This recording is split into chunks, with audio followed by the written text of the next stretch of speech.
the difficulty you have with the DPP, I actually have made a conscious decision in my life to avoid practicing in criminal law, because the criminal law system you speak about, it doesn't have the element of transparency that's needed. The DPP, you're 110% correct. The DPP do not have to give reasons for their decisions. Now, there's been various miscarriages of justice in this country, and the DPP haven't given their decisions. Now, that is set up to keep people like you not getting answers. And I've had clients, I'll tell you a very specific example. I had a client who caught, there was an individual coming into their premises and stealing, and they got them on security camera. And what they did is they set up a sort of a sting operation with the Gardaí, and one guard sat in the place watching the cameras, watching it happen. Another guard and two guards waited outside to lift the man.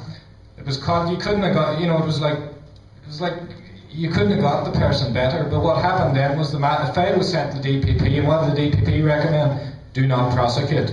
Now, I had no way whatsoever to explain that to my client.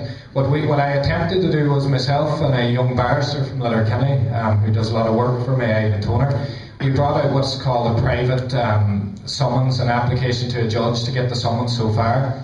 We got it so far. We got a good judge who says, look, he didn't believe this was justice. He let us get so far. Then when we went back into the district court, there's all these procedures, and one of them is the suspect or the person who's the accused can elect either to go to the circuit court or the district court. But of course, when they elect to go to the circuit court, which no person in their right mind would do because there's much more serious charges, when they do that, the matter goes back to the DPP, and we fell out of it. And what happened then? The DPP said, back to square one, we're not prosecuting. So I've been through that system and loop, and I've been as frustrated as you have. And I believe that you're talking about bankers.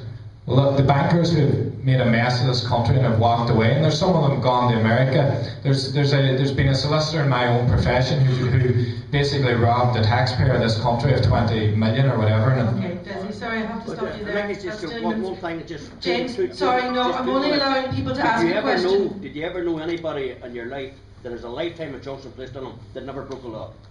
Did you ever know that? Look, again, this is a community forum, and I'm not trying to. What I want to do is keep it to something that's relevant to everybody that's here. And if it's a personal story, maybe that's better addressed by chat with Desi after. It's a matter of justice. So I see who wants to respond to that panel first.